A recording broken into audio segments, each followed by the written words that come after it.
بسم الله الرحمن الرحيم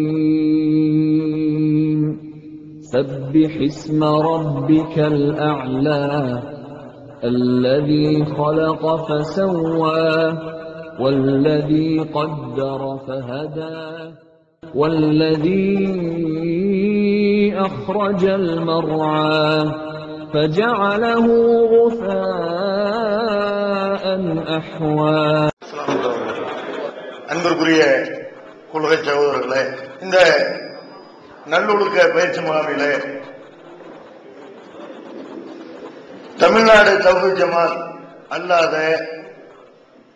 பிற இயக்க மேடைகளிலே தௌஹீத் ஜமாத்தை சேர்ந்த மார்க்க அறிஞர்கள் ஏன் உரையாற்ற மறுக்கிறார்கள், அல்லது நம்முடைய ஜமாத்து மேடைகளிலே பிற இயக்கத்தவர்களை ஏற்றி அவர்கள் உரையாற்றுவதை நாம் ஏன் மறுக்கிறோம் என்ற செய்தியை விளக்குமாறு என்னை பணித்திருக்கிறார்கள். பொதுவாக தமிழ்நாடு தௌஹீத் ஜமாத்தை பொறுத்தவரை நாம் ஒரு மேடையில் இருந்தோமேயானால், நம்முடைய கண்ட்ரோல்ல ஒரு மேடை இருக்குமையானால், அங்கே நடைபெறுகிற ஒவ்வொரு சம்பவமும் ஒவ்வொரு நிகழ்ச்சியும் மார்க்கத்திற்கு உட்பட்டதாக இருக்க வேண்டும், குர்ஆன் ஹதீஸுக்கு உட்பட்டதாக இருக்க வேண்டும் என்று ஒவ்வொரு விஷயத்தையும் நாம் கண்காணித்து செயல்படுகிறோம். வேற இயக்கத்தவர்களுடைய மேடைகளுக்கு நாம் செல்லும் பொழுது அங்கு ஏராளமான பிதஅத்துகள், நம்முடைய பார்வையில் அது பிதஅத்தாக இருந்தாலும் குர்ஆன் ஹதீஸ் அடிப்படையில் அது பிதஅத்தாக அனாச்சாரமாக இருந்தாலும் அவர்கள் அதை ஒரு நல்ல காரியமாக நினைத்து செய்கிற காட்சியை நாம் பார்க்கிறோம். ஒரு நிகழ்ச்சியை துவக்குவார்கள், இஸ்லாமிய நிகழ்ச்சி என்று சொல்லிக் கொள்வார்கள். அப்படி நிகழ்ச்சியை துவக்கும் பொழுது திருமறை குர்ஆனுடைய அந்த வசனங்களை ஓதி கிராத்து ஓதி நிகழ்ச்சியை துவக்கி வைப்பார்கள். ஒரு நிகழ்ச்சியை துவக்கி வைக்கும் பொழுது இப்படி கிராத்து ஓத வேண்டும் என்று அல்லாஹ்வுடைய ரசூல் சொல்லி தந்தார்களா? அப்படி சொல்லித் தரல. அப்ப நம்ம ஒரு மேடைக்கு போகும் பொழுது, இன்னொரு இயக்கத்தவருடைய மேடைக்கு சென்றிருக்கும் பொழுது இப்படி ஒரு பிதஅத் அங்கே அரங்கேறுமையானால், இந்த மாதிரி ஒரு பிதஅத்து இல்லை, இப்படி அவர்கள் என்னவெல்லாம் செய்கிறார்களோ அதுல நம்ம எதையாவது தடுக்க முடியுமா? நம்ம எதற்காக வேண்டி பிற மேடைகள்ல தௌஹீத் ஜமாத் அறிஞர்கள் ஏறணும் அப்படின்னு ஆசைப்படுகிறோம் என்றால், அல்லது மற்ற இயக்கத்தவர்கள் இப்படி சொல்றாங்கல்ல, தௌஹீத் ஜமாத்து மற்ற மேடைகள்ல ஏற மாட்டேங்கிறாங்க, ஒற்றுமைக்கு அவர்கள் உடன்படவே மாட்டேங்கிறார்கள் அப்படின்னு சொல்றாங்களா இல்லையா? நம்ம ஏன் பிற மேடைகள்ல ஏறதில்ல? பிற மேடைகள்ல ஏறினால் ஒற்றுமை ஏற்படும், ஒரு சகோதரத்துவம் ஏற்படும், நமக்கு மத்தியில ஒரு பிரச்சனை இல்லாத மாதிரி அப்படி ஒரு தோற்றம் அளிக்கும் என்று ஒற்றுமையை உண்டாக்குவதற்கு தான் நம்மை அவர்கள் தன்னுடைய மேடைகளில் பேச வேண்டும் என்று விரும்புகிறார்கள். ஆனால் நம்ம போனால் ஒற்றுமை ஏற்படுமா? மற்றவர்கள் எல்லாம் பிதஅத்துகள் நடக்கும் பொழுது, அனாச்சாரங்கள் நடக்கும் பொழுது அவங்க அந்த ஒற்றுமையை மட்டும்தான் பார்ப்பார்களே தவிர, இஸ்லாத்துக்கு மாற்றமாக அந்த மேடையில் என்ன அனாச்சாரம் நடைபெற்றாலும் அதை அவர்கள் கண்டுகொள்ளவே மாட்டார்கள். நமக்கு மார்க்கம் என்ன சொல்கிறது? மர்ஆமின்கும் முன்கரன் ஃபல்யுகையிர்ஹு பியதிஹி, ஒரு தீமையை காண்பீர்களே ஆனால் அதை கரத்தால் தடுத்து நிறுத்துங்கள். நபி ஸல்லல்லாஹு அலைஹி வஸல்லம் சொல்றாங்க. கரத்தால தடுத்து நிறுத்தணுமையானால் அங்க ஒற்றுமை வருமா, சண்டை வருமா, அங்க பிரச்சனை வருமா, கருத்து வேறுபாடு வருமா, அல்லது அமைதி நிலவுமா? ஒருத்தர் பேசுறாரு, ஒருத்தர் மார்க்கத்துக்கு முரண்பட்டு பேசுறாரு, அல்லது பேசும்பொழுது ஏதாவது மகானை புகழ்ந்து பேசுறாரு, அல்லது மேடையில் உள்ளவர்களை அவர் சரமாரியான செய்யறாரு, புகழ்றாரு, புகழ்ந்து தள்ளுறாரு, நம்ம போய் இப்படி எல்லாம் புகழக்கூடாது அப்படின்னு போய் பேச முடியுமா? பேச முடியாது. அதே மாதிரி மார்க்கத்துக்கு முரணாக நிறைய அனாச்சாரங்கள். இப்ப இந்த பிசி என்ற அந்த ஒரு நிகழ்ச்சி நடத்துறாங்களே இல்லையா, கண்காட்சி, பிசி என்ற அந்த புரோகிராம் ஒரு 10 நாள் நடத்தினார்கள். தமுகவுல சகோதரர் பிஜே அவர்கள் இருக்கும் பொழுது நம்ம எல்லாரும் தமுகவுல சேர்ந்து இருந்த நேரத்தில் அப்ப அந்த நிகழ்ச்சிக்கு அழைத்தார்கள். தௌஹீத் ஜமாத்தை அழைக்கும் பொழுது நம்ம அந்த மேடைக்கு வரமாட்டோம் அப்படின்னு சொல்லிட்டோம். ஏன் அப்படி சொன்னோம்? மக்களை பொறுத்த வரைக்கும் தௌஹீத் ஜமாத்துல ரொம்ப ஆழமாக சிந்தித்து தௌஹீத் ஜமாத்துல நிர்வாகத்தில் இருந்து இந்த குர்ஆன் ஹதீஸோட தொடர்பு கொள்ளக்கூடியவர்கள் இருக்கிறாங்க பாருங்க. இவர்கள் வேண்டுமானால் அவங்க குர்ஆன் ஹதீஸை பார்த்து மார்க்கத்தை விளங்கலாம். இப்படி விளங்குறது நம்புறது ஒரு 10% தான். ஆனால் 90% மக்கள் இந்த தௌஹீத் ஜமாத் சொல்வதை ஏன் கேட்கிறார்கள் என்றால், நம்ம நேர்மையை நடக்கிறோம், நம்முடைய நடவடிக்கை பார்க்கிறார்கள். இவர்கள் என்னதான் மக்கள் கூட்டத்தை கூட்டினாலும், இவர்களுக்கு பின்னாடி லட்சக்கணக்கான மக்கள் திரண்டாலும் இவர்கள் அகந்த வராது. நம்மை வைத்து இவர்கள் ஓட்டு பொறுக்க மாட்டார்கள், அரசியல்வாதிகிட்ட விலை பேச மாட்டார்கள், மார்க்கத்தை சொல்லி கூலி கேட்க மாட்டார்கள் என்றெல்லாம் நம்முடைய நடவடிக்கைகளை பார்த்து நம்மை நம்புகிறார்கள். அப்ப நம்ம போய் இன்னொரு மேடையில போய் பேசுவோமையானால் அந்த மேடையில் நடக்கக்கூடிய எல்லா அனாச்சாரங்களையும் மக்கள் என்ன நினைப்பார்கள்? சிந்திச்சு பார்க்கிற மக்கள் ரொம்ப கம்மி தானே. நம்ம ஒரு மேடைக்கு ஒரு நாளைக்கு போறோம், ஆனால் மீது 9 நாள் அங்க நடக்கிற அந்த நிகழ்ச்சிகள் அது தௌஹீத் ஜமாத்தோட சம்பந்தப்பட்ட நிகழ்ச்சி தான், தௌஹீத் ஜமாத் இவங்க ஒண்ணுதான் என்று மக்கள் நினைப்பார்கள். அப்படி நினைச்சா என்ன ஆகும்? அந்த மேடையில் நடக்கிற ஒவ்வொரு சத்தியத்துக்கு மாற்றமான ஒவ்வொரு காரியமுமே அது சத்தியம் என்று மக்கள்கிட்ட போய் சேரும். அப்ப அந்த பீஸ் புரோகிராம்ல என்னவெல்லாம் நடத்தினார்கள்? பேய விரட்டுறோம், சின்ன விரட்டுகிறோம் என்ற பெயர்ல எப்படி சின்ன விரட்டுறது அப்படின்னு ஒரு நிகழ்ச்சி நடத்தினார்கள். செய்நில சூனியம் இருக்குது என்று பேசினார்கள். சகாபாக்களை பின்பற்றலாம் என்ற கருத்துடையவர்களும் அங்கே பேசினார்கள். அப்ப அது மாத்திரம் இல்லாமல் விளம்பரம், கார் விளம்பரம், காரை கொண்டு வந்து நிப்பாட்டி என்ன செய்யறாங்க? வட்டி அடிப்படையில், இன்சூரன்ஸ் அடிப்படையில் உங்களுக்கு வட்டி அடிப்படையில் உங்களுக்கு இந்த கார் விற்பனை செய்யப்படுகிறது என்று வட்டி வியாபாரம் செய்தார்கள். அப்ப நம்ம போய் அந்த மேடையில கலந்து கொள்வோமையானால் அந்த மேடையில் நடத்துகிற ஒவ்வொரு நிகழ்ச்சியுமே இது தௌஹீத் ஜமாத் நிகழ்ச்சி தான். அந்த மேடையில பேசிய ஒரு அறிஞர் கூட பேசினார். என்ன பேசுறாரு? இந்த பீஸ் புரோகிராம்ல அதிகமாக கலந்து கொள்கிற ஜாக்கிர் நாயக் அவருடைய கொள்கை என்ன? இஸ்லாம் 4 அப்படிங்கிறார். ஒன்னு குர்ஆன், இன்னொன்னு ஹதீஸ், இன்னொன்னு இஜ்மா, இன்னொன்னு கியாஸ் அப்படிங்கிறார். அப்ப நம்ம ஒரு நாள் தான் போய் அந்த நிகழ்ச்சியில கலந்து கொள்கிறோமே தவிர நம்ம போய் கலந்து கொள்ற காரணத்தினால மற்ற நாட்கள்ல இது தௌஹீத் ஜமாத் கூட்டம் நினைத்துக் கொண்டு மக்கள் வருவார்களே, அவங்க இந்த அசத்தியத்தை எல்லாம் சத்தியம் நினைத்து அவர்கள் நம்புவார்களே, அவங்களை தௌஹீத் ஜமாத் ஆளுகள் தான் இப்படி நம்புவார்களே.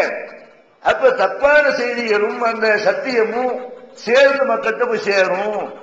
சத்தியம் எது அசத்தியம் எது என்று பிரித்து ஆய்வு செய்யக்கூடிய அளவுல எல்லாம் மக்களுடைய அந்த அறிவு வளர்ச்சி இல்லை என்ற காரணத்தினால நம்ம என்ன செய்யறோம்னு கேட்டா, நம்ம தனி மேடையில தான் பேச வேண்டும்.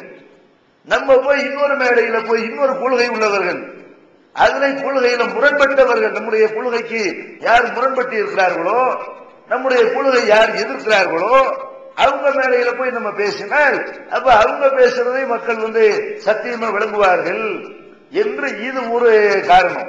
இப்ப ஜாக்கு மேடையில போய் பேசுறோம் உதாரணத்துக்கு, ஜாக்குடைய கொள்கை என்ன? குர்ஆன் ஹதீஸை பின்பற்றணும், சஹாபாக்களுடைய கருத்தை பின்பற்றணும் அப்படிங்கிறது அவங்களுடைய கொள்கை. நம்ம எந்த சபைக்கு போனாலும் தௌஹீத் ஜமாத்துல இருந்து கொண்டு நம்ம ஒரு திருமண நிகழ்ச்சிக்கு போறோம், போனால் என்ன செய்வோம்? திருமண நிகழ்ச்சியில் அழைக்கிறார்கள்.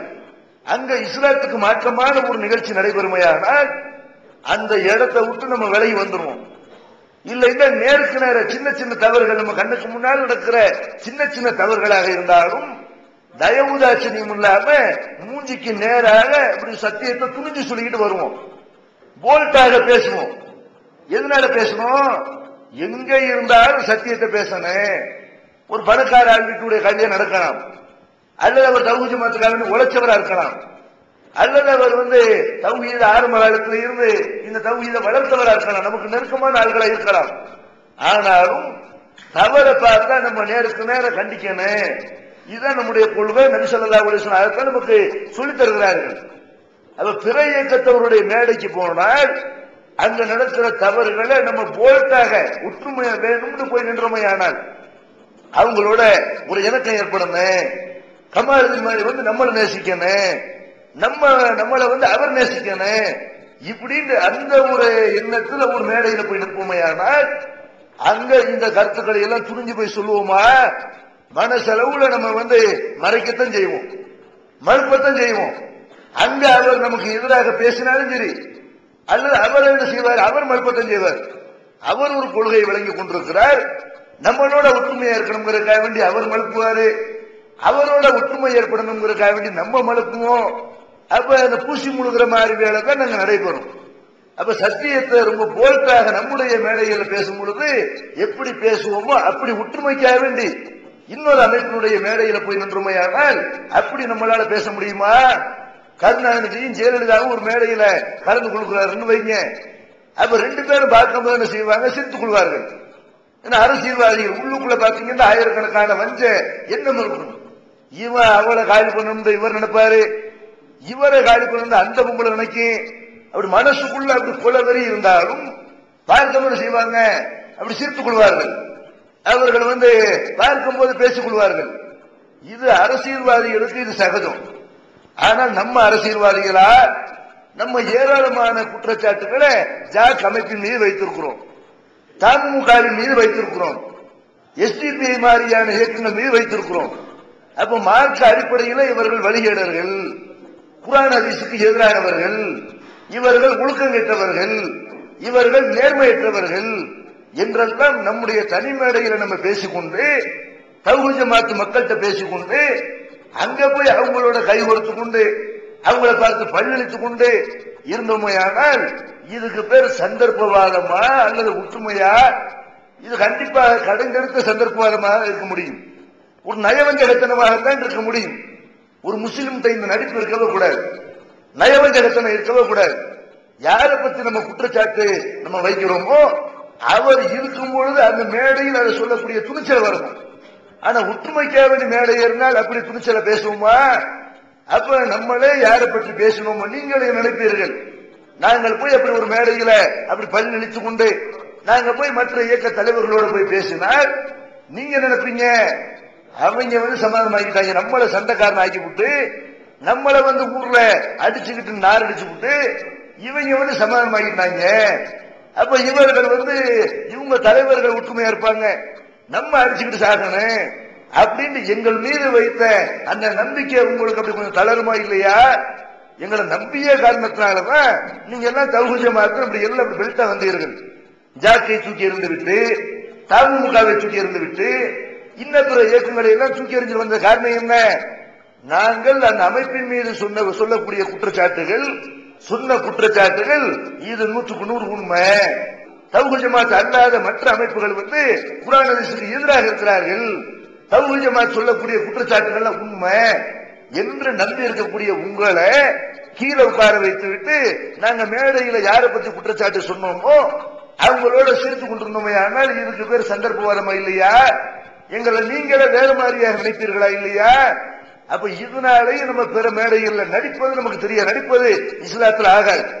நேர எதா இருந்தாலும் நேருக்கு நேர பேசணுமே தவிர நம்ம நேர பார்த்து பல்லளிக்கிற வேலை கூடாது அப்படிங்கிற அடிப்படையில நம்ம அந்த மேடைகள்ல ஏறதில்லை.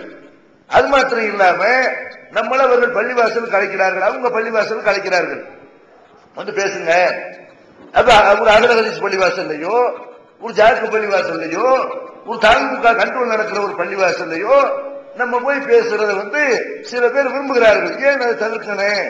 நமக்கு ஒரு வாய்ப்பு தானே, நம்ம சும்மா போய் அனுப்பிச்சு நம்ம மக்களை வென்றெடுக்கலாம் இல்லையா என்றெல்லாம் அப்படி பள்ளிவாசல்ல அது அவங்க மேல தானே, அந்த மேடையில பேசலாம் தானே அப்படிங்கிற ஒரு சந்தேகம் நமக்கு வருது. நம்ம பேசலாம், மார்க்கத்தை எந்த இடத்துல வேண்டுமானாலும் சொல்லலாம். ஆனால் அப்படி அங்க சொல்ல முடியுமா? அவங்களுடைய மேடையிலையோ அல்லது அவங்களுடைய சும்மா மேடையிலே போய் நம்ம நிற்கும் பொழுது நமக்கு ஒரு டாபிக் கொடுத்துருவாங்க, பொதுவான தலைப்பு. ஏன்னா நம்ம என்ன பேசணும்னு அவர்களுக்கு தெரியும். இவர்கள் பல விஷயங்கள்ல நமக்கு முரண்பட்டவர்கள், அப்ப இவங்கள பேச விட்டால் இவங்க என்னத்தையா ஒண்ணு பேசிடுவாங்க அப்படிங்கறக்காக வேண்டி பொதுவான ஒரு தலைப்பு கொடுத்து நடிக்க சொல்லுவார்கள். நீங்க எங்க ஆள் மாதிரி நடிங்க, ஜாக்கோட ஒற்றுமையா இருக்கிற மாதிரி எப்படி வேஷம் போடுங்க அப்படின்னு வேஷம் போட சொல்லுவார்கள். வெளிவந்து விட்டது தவறான வாதங்களும் தக்க பதில்களும். சகோதரர் PJ அவர்கள் உரையாற்றிய ரமலான் மாத தொடர் சொற்பொழிவு. மறைவான ஞானம் அல்லாஹ்வை தவிர வேறு யாருக்கும் உண்டா? சத்தியம் எது, அசத்தியம் எது? இறந்தவர்களால் செவியேற்க முடியுமா? நபிமார்களுக்கு இறைவன் வழங்கியது என்று வேறு ஏதும் மறைவான ஞானங்கள் உண்டா? தர்கா, தரீகா வழிபாடுகள் சரியா? மனிதன் கடவுளாகி விட முடியுமா? தவறான கொள்கையில் இருப்பவர்களின் வாதங்களுக்கு குர்ஆன் ஹதீஸ் அடிப்படையில் அடுக்கடுக்கான தெளிவான சான்றுகளுடன் தக்க பதில்கள் 5 டிவிடிக்களாக விலை ரூபாய் 150 மட்டுமே. கிடைக்கும் இடம் TNTJ வீடியோ விஷன், நம்பர் 30, அரண்மனைக்காரன் தெரு, மண்ணடி, சென்னை 1, செல் 9500168989. ஏகத்துவம் ஓரிரை கொள்கையை விளக்கும் மூப்பற்ற மாத இதழ் PJ, MI சுலைமான், ஷம்சுல்லுஹா, இன்னும் பல சிறந்த அறிஞர்களின் கருத்து கருவூலங்கள், இன்னும் பல சிறந்த அம்சங்களுடன் வெளிவரும் ஏகத்துவம் இதழை படித்து உங்கள் மார்க்க அறிவை வளர்த்துக் கொள்ளுங்கள். ஆண்டு சந்தா உள்நாடு 100 ரூபாய், வெளிநாடு 400 ரூபாய், தனி இதழ் 9 ரூபாய். உங்கள் டிராப்ட்களை ஏகத்துவம், இலக்கம் 30, அரண்மனைக்காரன் தெரு, மண்ணடி, சென்னை 1 என்ற முகவரிக்கு அனுப்புவீங்கள். மகளிருக்கு வழிகாட்டும் மாத இதழ் தீன்குல பெண்மணி. தமிழ்நாடு தவ்ஹீத் ஜமாத்தின் மேற்பார்வையில் முஸ்லிம் பெண்களுக்கான இல்லற கடமைகள், மருத்துவ பகுதி, சிறுவர் பகுதி, திருமண தகவல் பகுதி, ஹதீஸ் திறனாய்வு போட்டி மற்றும் பல சுவையான அம்சங்களுடன் வெளிவரும் முஸ்லிம் பெண்களுக்கான முழுமையான மாத இதழ் தீன்குல பெண்மணி. ஆண்டு சந்தா உள்நாடு 100 ரூபாய், வெளிநாடு 400 ரூபாய், தனி இதழ் 9 ரூபாய். உங்கள் MODDகளை எடுத்து அனுப்ப வேண்டிய முகவரி தீன்குல பெண்மணி, நம்பர் 30, அரண்மனைக்காரன் தெரு, மண்ணடி, சென்னை 1. நம்ம என்ன செய்வோம், பொதுவான ஒரு தலைப்புல பேசிக்கிட்டு வருவோம். ஆனால் இந்த மாதிரி நம்மளை வைத்து நம்ம வர்றோம்னு மக்கள் கூட்டம் கூடுவார்கள். ஒரு பள்ளிவாசலுக்கு நம்ம போறோம் அல்லது அவங்களுடைய மேடைகளுக்கு போறோம், மக்கள் என்ன செய்வாங்க, தகுதி ஜமாத்துடைய கருத்துக்கள் நல்லா இருக்குது அப்படின்னு மக்கள் எல்லாம் அந்த பள்ளிவாசலுக்கு வந்து கூட்டம் கூடுவார்கள். திடீர்னு ஒரு நாள் என்ன செய்வான், இனிமே நீங்க பள்ளிவாசலுக்குள்ள ஏறாதீங்க, நம்ம கருத்தை நம்ம சொன்னமையானால் ஒரு ஜக்காத்தை பத்தி பேசுறோம், ஒரு திரையை பத்தி பேசுறோம், குர்ஆன் ஹதீஸ் தான் இஸ்லாத்தினுடைய அடிப்படை மூல ஆதாரம், சஹாபாக்களை எல்லாம் ஃபாலோ பண்ணக்கூடாது இப்படி எல்லாம் பேசுறோம்னு வைங்க. அல்லது தனிப்பட்ட முறையில் அந்த பள்ளிவாசல்ல நம்ம சும்மா தொழுது விட்டு உட்கார்ந்து இருக்கும் பொழுது அல்லது அறிவியல் துறைக்கு அங்க போகும் பொழுது மக்கள் கேட்கிற கேள்விகளுக்கு நம்ம பதில் சொல்லுவோமே, ஆனால் ஆகா இந்த ஆளுங்க டேஞ்சரு அப்படின்னு இடையில கலட்டி விடுவார்களே. ஆனால் அப்ப அங்க நம்ம சேர்த்த கூட்டம் இருக்குத அது அப்படியே தான் இருக்கும். நம்ம அந்த இடத்தை விட்டு விலகி வந்தாலும் அங்க போன பொதுமக்கள் இருக்கிறாங்க பாருங்க, அவர்களை வெளியே நம்ம தவ்ஹீத் ஜமாத்துன்னு நம்ம ஒரு தனி பள்ளிவாசல் வைத்து அங்க இவர்களை எல்லாம் வரவழைத்திருக்கலாம். அப்ப நம்ம என்ன செய்யணும், அவங்க மேடையில போய் நாங்க சத்தியத்தை சொல்ல போறோம்னு போய் அந்த பள்ளிவாசல் கூட்டம் சேர்த்த மாதிரி ஒரு தவறான கொள்கையை நமக்கு பிறகு அவர்கள் எடுத்து வைப்பார்களே. ஆனால் அதை மக்கள் ஏற்கிற மாதிரியான ஒரு நிலைமையை நம்மளே ஏற்படுத்தி கொடுக்கிற மாதிரி வருமா வராதா? அப்ப இது ஒரு காரணம். நம்ம பிற மேடைகள்ல ஏறாததற்கு நம்ம தவறான கொள்கை உள்ளவர்களுக்கு ஆள் சேர்த்து கொடுக்க கூடாது. நம்ம இதை அனுபவ ரீதியாக பார்த்திருக்கிறோம். அனுபவ ரீதியாகவே பல பள்ளிவாசல்கள்ல இருந்து பல அந்த ட்ரஸ்டுகள்ல இருந்து விரட்டி அடிக்கப்பட்டிருக்கிறோமா இல்லையா? கருவேப்பிலை மாதிரி நம்மளை பயன்படுத்திக் கொண்டு நம்மளை வைத்து பள்ளிவாசலுக்கு பணம் சேர்ப்பார்கள், நம்மளை வைத்து அந்த இயக்கத்திற்கு ஆள் சேர்ப்பார்கள். அந்த இயக்கத்துக்கு பொருளாதாரத்தை சொத்தை எல்லாம் உண்டாக்கி கொண்ட பிறகு நீங்க வெளியே போன உங்களுக்கு இந்த சொத்துக்கு சம்பந்தம் இல்லை என்று எத்தனை பள்ளிவாசல்கள் இருந்து விரட்டி அடிக்கப்பட்டிருக்கிறோம். அப்ப இந்த நிலைமை நம்ம ஒரு முஸ்லிம் ஏமாறக்கூடாது இல்லையா? லா யூதகுல் மூமின் ஹுஜ்ரத்தை, ஒரு மூமின் 2 தடவை ஹுஜ்ரத்தை, ஒரு மூமின் 2 தடவை ஒரே புந்துல குட்டு வாங்க மாட்டான். நபி ஸல்லல்லாஹு அலைஹி சொல்றாங்க, 2 தடவை ஒரு முஸ்லிம் ஏமாறவே மாட்டான். ஏமாறுறதுல ஒரு தடவை தான். அப்ப ஒரு தடவை இந்த மாதிரி நம்ம என்ன செய்யணும், வேற ஒரு பள்ளிவாசலுக்கு போய் நம்ம உழைச்சு கொடுக்கிறோம், நம்ம கண்ட்ரோல்ல இல்ல, நம்மளை விரட்டி அடிக்கிறார்கள். திரும்ப திரும்ப அதே தப்ப செய்து அதே மாதிரி முட்டாள் ஆக முடியுமா? அப்ப நம்ம ஏமாறக்கூடாது என்ற அடிப்படையில, தெளிவாக இருக்க வேண்டும் என்ற அடிப்படையில நம்ம பிற மேடைகளுக்கு போறதில்லை, பிற பள்ளிவாசல்கள்லையும் நம்ம சும்மா அவ்வளவு ஏறதில்லை. அடுத்து என்ன, நம்ம மேடையை பொறுத்த வரைக்கும் அங்க என்ன தவறு நடந்தாலும் சரி, தவ்ஹீத் ஜமாத்துக்கு ஒரு கட்டுப்பாடு இருக்கிறது. தவ்ஹீத் ஜமாத்துக்கு ஒரு ஒழுக்கத்தோட ஒரு கூட்டத்தை நடத்தும். தவ்ஹீத் ஜமாத்து கூட்டத்தில் எவனாவது ஒரு சின்மிசம் பண்றான், ஒரு கலவரத்தை உண்டாக்குறதுக்கு பிளான் பண்றான் அப்படின்னா அவனை தவ்ஹீத் ஜமாத் தனியா இவனால பல பேருக்கு ஆபத்தாயிரும். அவனை தௌஹீத் ஜமாத் வந்து பிடிச்சு கொடுத்துரும். யாரா இருந்தாலும் சரி நம்ம ஜமாத்துல உள்ளவர்கள் அந்த மாதிரி செய்ய மாட்டார்கள். ஆனால் வேற ஒருத்தர் நம்ம கண்ட்ரோல்ல உள்ள நிகழ்ச்சிகள் அப்படி வந்து பண்ண முடியாது. அப்படி பண்ணினால் அவனை தனியா அடையாளம் காண முடியும். நீங்கள் நம்ம போய் வேற நிகழ்ச்சியில போய் கலந்துக்கிறோம்னு வைங்க, எல்லா இயக்கத்தவர்களும் வருகிற ஒரு நிகழ்ச்சியில போய் கலந்து கொண்டோமையானால் அந்த நிகழ்ச்சியில் அவன் ஒரு கலவரத்தை உண்டாக்குறான்னு வைங்க, ஒரு ஏதாவது ஒரு பிரச்சனை உண்டாக்குறான். அந்த மாதிரி ஒரு பிரச்சனை ஏற்பட்டால் அதுல பாதிக்கப்படுறது நம்மளும் சேர்ந்துதான். தப்பு செய்யாமலேயே நம்ம என்ன செய்வோம், பல இயக்கத்தவர்களோட பல ஊர்கள்ல போராட்டம் ஊரெல்லாம் சேர்ந்து சில நேரத்தில் என்ன செய்வோம், போய் கலந்து கொள்வோம். என்ன செய்வாங்க தெரியுமா, இந்த போலி ஜிகாதிவாதிகள் அதாவது ஒரு ஒரு கலவரத்தை உண்டாக்கி விட்டு ஓடி ஒளியக்கூடிய இந்த கோழைகள் என்ன செய்வான், அவங்களுக்குள்ள என்ன தேவை, ஒரு கலவரத்தை ஒரு பஸ் மேல கல்ல விட்டு எரிஞ்சிருவான். அல்லது ஒரு போலீஸ் கமிஷனரையே கூட மதுரையில் அப்படியெல்லாம் கூட நடந்துச்சு, கமிஷனரையே கூட அடிச்சு போடுவாங்க. இந்த மாதிரி நடக்கும்போது டோட்டலா என்ன செய்வான், சுட்டிங் ஆடு கொடுக்குறான்னு வைங்க, எல்லாத்தையும் சுட்டு தள்ளடாங்கிறான். கூட்டத்தில் ஒருத்தர் நிக்க கூடாது. நம்ம ஒரு கண்ணியமான அமைப்பு, ஒரு மரியாதையாக அரசாங்கத்தாலும் அதிகாரிகள் இடத்திலையும் ஒரு கண்ணியமான அமைப்பா இருக்கணும். அப்ப நம்ம போய் பிறருடைய மேடைகளை போய் நிற்கும் பொழுது அவங்கள நம்ம கண்ட்ரோல் பண்ண முடியுமா? அவங்க செய்யற தவறுகளுக்கு நம்மளும் சேர்ந்து பலிகளாக ஆக முடியுமா? இதனால நம்ம என்ன செய்யறோம்னு கேட்டா எல்லாத்தையும் போட்டு கண்ட்ரோல் பண்ண கூட முடியாது. நம்ம இயக்க சகோதரர்களை கண்ட்ரோல் பண்ணலாம். நம்ம கண்ட்ரோல்ல ஒரு கூட்டம் நடக்குமையானால் அதுல உள்ள அந்த தவறுகளுக்கு நம்ம ஒரு பரிகாரம் தேடலாம். எவனோ ஒருத்தன் செய்யற தவறுக்கு எதுக்கு நம்ம பலியிடவாகணும் என்று கடந்த காலங்களில் உள்ள அனுபவங்களை வைத்து வேற மேடையில எல்லாம் போய் பேசி சில பிரச்சனைகள் இவர்களால் ஏற்பட்டு, அப்ப இனிமேல் இந்த மாதிரி பிற மேடைகளை ஏறக்கூடாது, மற்றவர்கள் வந்து என்ன செய்வான், தௌஹீத் ஜமாத் மேல பழி வர வேண்டும் என்பதற்காக வேண்டி எவனா இனத்தையும் ஒண்ணு செய்வான் என்பதற்காக வேண்டி நம்ம பிற மேடைகள்ல ஏறதில்லை. பிறர் நடத்துகிற அந்த போராட்டங்கள்ல நம்ம போய் பங்கேற்பது கிடையாது. அது மட்டும் இல்லாம நம்ம வந்து ஒரு ஒழுக்கம் கெட்டவர்கள் யாரையெல்லாம் நம்ம குற்றச்சாட்டு சொன்னோமோ, இவர் கும்பல விஷயத்துல வீக்கு, இவர் காசு பணத்துல இவர் மோசமான ஆளு, மோசடி பேர்வழி இப்படின்னு சொல்றோம். அந்த மாதிரி ஆளுக கூட போய் நம்ம மேடையில உட்கார்ந்தோமையானால் இப்ப அவர்களை பத்தி மக்களுக்கு மெசேஜ் போய் சேர்ந்திருக்கும்ல. அல்ல அந்த ஊர்ல சில ஜாத்துல உள்ள சில ஆளுகள் மேல எல்லாம் நம்ம இப்படிப்பட்ட குற்றச்சாட்டுகள் வச்சோம். பெண்கள் ஒழுக்கத்தில் இவர்கள் வந்து சரியில்லை, அந்த ஊர் மக்களை கம்ப்ளைண்ட் பண்ணி இந்த மாதிரி ரூம்குள்ள போய் என்ன செய்யறான், ராத்திரி நேரத்துல வெளியூர் போறண்டு வந்து இங்க வந்து பொம்பளையோட தங்கி இருக்கிறான் என்றெல்லாம் அந்த ஊர் மக்களே சொல்லி அவங்களை நீக்க வேண்டும் என்றுதான் ஜாக்களை எல்லாம் நம்ம போராடணும். பொருளாதார குற்றச்சாட்டு, பொருளாதாரத்தில் வியாபாரத்தில் மோசடி பண்ணிருக்கிறார்கள் என்றெல்லாம் வந்த அந்த குற்றச்சாட்டுகளை வைத்து ஜாக்ல போராடணும். அப்ப ஊர்ல இவர்களுக்கெல்லாம் கெட்ட பேர்கள் இருக்கிறது. அந்த ஊர்ல போய் நம்ம இவங்களோட மேடையில போய் ஏறுவோமையானால் அந்த மக்கள் நினைப்ப நம்மளை பத்தி நினைப்பாங்க, ஆக இவங்க ரெண்டு பேரும் ஒண்ணுதான் போல இருக்கு, பொம்பளை பொறுக்கி அவ்வளவு பேரும் பொம்பளை பொறுக்கி சொல்லுவாங்களா இல்லையா? ஒரு பொம்பளை பொறுக்கியோட போய் நம்ம மேடையில ஏறுவோமையானால் அவன் வேணால் மானம் இல்லாமல் வெக்கம் இல்லாமல் ரோஷம் இல்லாம மேடையில் அவன் காட்சி தரலாம். அவனோட போய் நம்ம மேடையில ஏறினா நம்மள நினைப்பான், ஆக ஏதோ நடந்துருச்சு, ஏதோ ஒரு ரெண்டு பேரும் சேர்ந்து கள்ளத்தனம் பண்ணிருக்காங்க போல இருக்குது, இங்க வந்து இப்படி சேர்ந்து இருக்கிறாங்க என்று நம்மளே பேசுவார்களா இல்லையா? இத மார்க் அடிப்படையில் இஸ்லாமிய மார்க்கம் வந்து நமக்கு தடுக்குது. நபி ஸல்லல்லாஹு அலைஹி வஸல்லம் சொல்றாங்க, மஸலுல் ஜலீஸி ஸாலிஹு வல் ஜலீஸி ஸூ, நல்ல நண்பனுக்கும் கெட்ட நண்பனுக்கும் உதாரணம், ஒரு உதாரணம் சொல்றாங்க. நல்ல நண்பன் யாரு? நல்ல நண்பன் யார் என்று கேட்டால் அவன் வந்து மஸலி சாஹிபு மிஸ்கி, நல்ல நண்பனுக்கு உதாரணம் வந்து கஸ்தூரியை சுமந்துகிட்டு போறான்ல, அவனை வந்து யார் தோழம்பு கொண்டிருக்கிறானோ இவன் தான் நல்ல நண்பன். நல்ல நண்பனுக்கு உதாரணம் என்னன்னு கேட்டா, ஒருத்தன் கஸ்தூரியை சுமந்துகிட்டு போனான், கஸ்தூரியை வந்து வியாபாரம் பண்ணுகிறான், இவனோட ஒருத்தன் தோழம்பு கொண்டா என்ன கிடைக்கும்?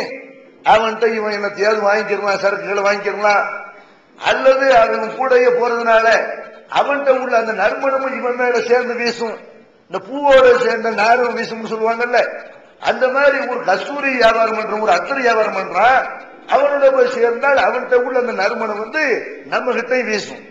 அதே நேரத்தில் ஒரு கெட்டவனுக்கு உதாரணம், கெட்ட நண்பர்களுக்கு உதாரணம் என்னன்னு கேட்டா, ஒரு இந்த இரும்பு வேலை பார்க்கிறான்ல, இரும்பு வேலை பார்க்கறதுக்காக உழை வைக்கிறான்ல, அந்த உலைக்கு பக்கத்துல தீக்கு பக்கத்துல போய் உட்கார்ந்தால் என்ன நடக்கும்? ஒண்ணு உன்னுடைய ஆடை வீணா போகும், இல்லைன்னா உன் உடம்புல அது பட்டு உன்னை கரிச்சுனேன், அப்ப உனக்கு ஏதாவது ஒரு துன்பத்தை ஏற்படுத்தினேன், ஒரு நல்ல நண்பனோட சேர்ந்தால் அது உனக்கு நன்மை தரும். அவனுக்கு உள்ள அவன்கிட்ட உள்ள அந்த நல்ல குணங்கள் உன்கிட்ட வரும். அவனுக்குள்ள நல்ல பேர் உனக்கு கிடைக்கும். கெட்டவனோட சேர்ந்தா அது உனக்கு அறிவத்தான் ஏற்படுத்தும். அவன் எப்படி கெட்டவனோ அதே மாதிரி உனக்கும் கெட்ட பேர் உண்டாகி கொடுத்துருவான் என்று நபிகள் நாயகம் ஸல்லல்லாஹு அலைஹி வஸல்லம் அவர்கள் இதை நமக்கு சொல்லி காட்டுறாங்க. அப்ப மார்க்க அடிப்படையிலேயே நம்ம நல்லவர்களோட தான் சேரணுமே தவிர கெட்டவர்களோட சேர்ந்தா என்ன நடக்கும்? அவங்க பேர் தான் நமக்கும் கிடைக்கும். அப்ப ஒரு ஆளை பத்தி நம்ம என்ன செய்யறோம்? இவர் பஸ்ல விடிய விடிய போனார்னு சொல்றோம். நம்ம போய் அவரோட மேடையில உட்கார்ந்தாங்கப்பா இவன் சேர்ந்த போயிருப்போம் போல இருக்குது, அல்லது வேற என்னமோ இவன் ஏதோ ஒரு தப்பு செஞ்சு அதை இந்த ஆள் கண்டுபிடிச்சிருக்காரு போல இருக்குது, இப்படி நடப்பாங்களா இல்லையா? அப்ப நம்ம ஒரு ஆள் மேல குற்றச்சாட்டு சொல்றோம், ஒரு ஆளை கெட்டவர்னு சொல்றோம்னு சொன்னால் அவர் தன்னுடைய தவறை திருத்திக் கொள்ளாத வரைக்கும் அவனோட மேடையில ஏறமாட்டான் அப்படிதான் பேசணுமே தவிர அவன் தப்பு செஞ்சுக்கிட்டே இருக்கிற நிலைமையில தன்னுடைய தப்பை நியாயப்படுத்திக்கிட்டே இருக்கிற நிலைமையில இப்ப நம்ம அவங்களோட மேடையில ஏற முடியுமா? இதனால இந்த உலகத்திலே நமக்கு அவ பேரு, மறுமை நாளையில இதுக்கு நம்ம நஷ்டம் அடைந்து விடுவோம் அல்லாஹ் ரப்பல் ஆலமீன் சொல்லி காட்டுகிறான். வயௌம யாதுல் ஸாலிமு அலா யதைஹி, மறுமை நாள்ல அநியாயக்காரர்கள் தங்களுடைய அந்த கைகளை கடித்துக் கொள்வார்கள், தங்களுடைய விரல்களை கடித்துக் கொண்டு சொல்வார்கள், யா லைத்தனி இத்தகத்துமார் ரசூலி சபீலா, எனக்கு ஏற்பட்ட கேடு, நான் இந்த தூதர் வழியை பின்பற்றிருக்க வேண்டாமா? லைத்தனி லம் அத்தகது புலானன் கடிகிறா, இந்த ஆளை நண்பனா தேர்ந்தெடுத்திருக்க வேண்டாமா? அநியாயமா ஒரு கெட்டவங்க கூட போய் சேர்ந்து இப்ப நரகத்துக்கு வந்துட்டானே என்று தங்களுடைய கைவிரல்களை கடித்துக் கொள்வார்கள் என்று அல்லாஹ் ரப்பல் ஆலமீன் திருமறை குர்ஆன்ல சொல்றான். அப்ப நல்ல நண்பர்களோடு சேர்ந்தால்தான் இந்த உலகத்திலே நல்ல பேரு, மறுமையிலே நமக்கு சொர்க்க வாழ்க்கை கிடைக்கும். கெட்டவர்களை நண்பர்களா வைத்துக் கொள்ளுமையானால் இந்த உலகத்திலே அவ பேர் கிடைக்கும், மறுமை நாளையிலே அவ பேர் கிடைக்கும். அப்ப இதனாலதான் நம்ம என்ன செய்யறது இல்ல, இந்த கெட்டவர்களோடு நம்ம சேர வேண்டாம், ஒழுக்கம் கெட்டவர்களுக்கு எல்லாம் நம்ம நல்ல பேர் எடுத்துக் கொடுக்க வேண்டாம் என்ற அடிப்படையில நம்ம இந்த மேடையில பிறருடைய மேடைகள்ல ஏறக்கூடாதுன்னு சொல்றோம். ரெண்டாவது நம்ம சிந்திச்சு பார்க்கணும், தமிழ்நாடு தௌஹீத் ஜமாத் தனி மேடையில பேசுறதுல இந்த தௌஹீத் ஜமாத்தை நீங்க எடுத்துக்கிறீங்க பிராக்டிக்கலா, அதே மாதிரி மற்றவர்களை நீங்க எடுத்துக்கிறீங்க, எல்லா மேடையில நம்ம பேசுறாங்கல்ல அவனையும் எடுத்துக்கிறீங்க.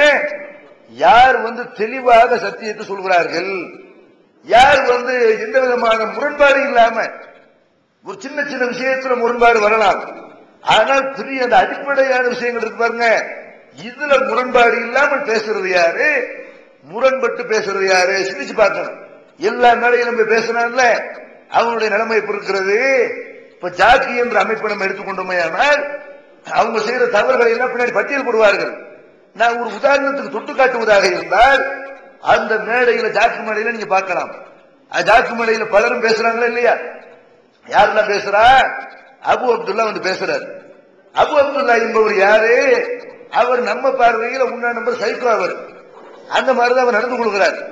அப்ப என்னதான் ஒரு விடிய விடிய நம்ம பேசினாரு, அவர் திரும்ப திரும்ப அந்த ஏபிசில இருந்து ஆரம்பிப்பார்.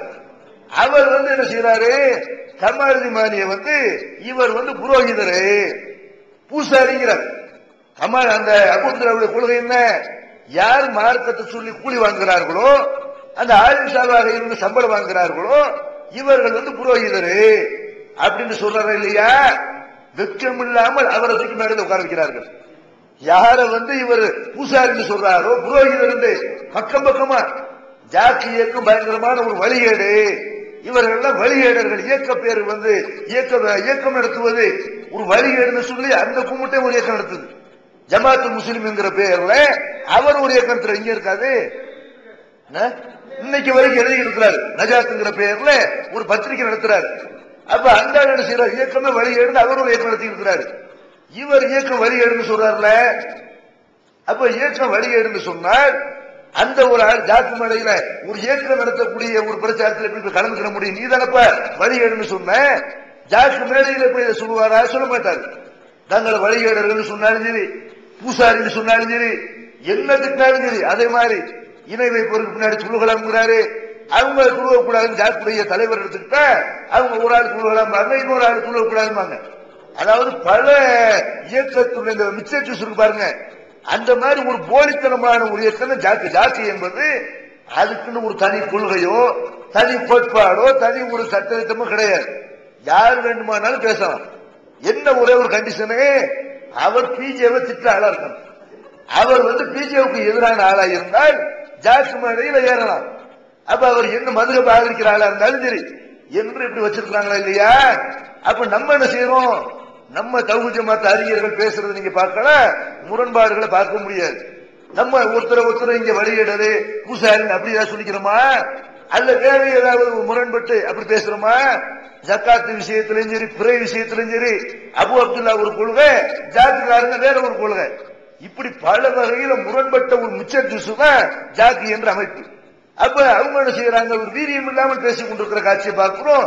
அவர்களுக்கு ஏற்கனவே என்ன பள்ளிவாசல் இருந்ததோ, ஏற்கனவே என்ன கிளைகள் இருந்ததோ அது மட்டும்தான் இருக்குது. இங்க நம்முடைய ஜமாத்துடைய நிலைமை என்ன? இங்க வந்திருந்த எல்லாரும் சட்டையை பிடிக்காத குறியா கேட்டீங்க, என்ன தாய் அனுப்புறது இல்ல, நல்ல தாய் வரல, எதனால? அப்படி நாளுக்கு நாள் தாயை வளர்ப்பதற்காக வேண்டி நம்ம நிகழ்ச்சி நடத்தி ஒரு மாசம் தாயிகளை உருவாக்கினாலும் அதை கூட தாண்டி இயக்கம் வளர்ந்து கொண்டே போகிறது. அந்த கிளைகள் உருவாகி கொண்டே போகிறது. மர்க்கசுகள் நாளுக்கு நாள் அதிகமாகி கொண்டே போகிறது. அப்ப என்னதான் தாயை உருவாக்கினாலும் அந்த மர்க்கசுகளுக்கு இந்த தாயிகள் பற்றாக்குறை தீராமல் இருக்கிறது. அப்ப யார் பிராக்டிக்கலா இந்த நேருக்கு நேரம் சொல்றோம் பாருங்க, தனிமடையில பிரச்சாரம் பண்ற பாருங்க, நம்ம வளர்ந்திருக்கிறோமா அவர்கள் வளர்ந்திருக்கிறார்களா? அவர்கள் இன்னும் அந்த குண்டாஞ்சத்துக்குள்ளதான் குதிரை ஓட்டுற மாதிரி அந்த சுத்தி பள்ளிவாசல்ல தான் நம்மளுடைய அந்த பிரச்சாரம் இருக்கிறத தவிர நம்மள மாதிரி மக்கள்கிட்ட இறங்கி பிரச்சனைக்குரிய இடங்கள்ல எல்லாம் பேசுறது இல்லை. அப்ப நம்ம தனிச்சு பேசுற அந்த தனிமேடையில நம்ம பேசும் பொழுது அல்ல வெற்றியை தந்திருக்கிறோம், அதை நம்ம நடிக்காம இருக்கிறோம், நேருக்கு நேரம் பேசுறோம். அதனால பிற மேடைகள்ல நம்ம கலந்து கொண்டு பேசுவோமையானால் நம்முடைய அந்த துணிச்சலை, நம்முடைய அந்த உறுதியெல்லாம் இழக்க வேண்டிய சூழ்நிலை ஏற்படும், நடிக்க வேண்டிய சூழ்நிலை ஏற்படும். இதுதான் பிற மேடைகள்ல நம்ம கலந்து கொள்ளாம இருக்கிறது காரணம். நம்ம மேடையில பிறவை ஏற்றினால் அந்த நிலைமை தான் ஏற்படும். அதனால இது மாதிரியான இந்த விஷயங்களை புரிந்து கொண்டு நடக்க வேண்டும் என்று கூறி முடிக்கிறேன். தமிழ்நாடு தௌஹீத் ஜமாஅத்தின் ஆதரவற்றோர் இல்லம் இறைவனுக்கு செய்ய வேண்டிய கடமைகளுக்கு அடுத்தபடியாக பெற்றோரை பேணுவது பற்றி இஸ்லாம் அதிகமாக வலியுறுத்துகிறது. பெற்றோரை பேணாதவர்கள் மறுமையில் வெற்றி பெற முடியாது என்று இஸ்லாம் அறிவுறுத்துகிறது. ஆயினும் இஸ்லாத்தின் இந்த கட்டளையை சில முஸ்லிம்கள் அலட்சியம் செய்து பெற்றோரை வீட்டை விட்டு விரட்டுகின்றனர், பெற்றோரை பிச்சைக்காரர்களாக மாற்றுகின்றனர். இந்த அவல நிலைக்கு பரிகாரம் காணும் வகையில் முதியோர் ஆதரவு இல்லத்தை தமிழ்நாடு தௌஹீத் ஜமாஅத் நடத்துகிறது.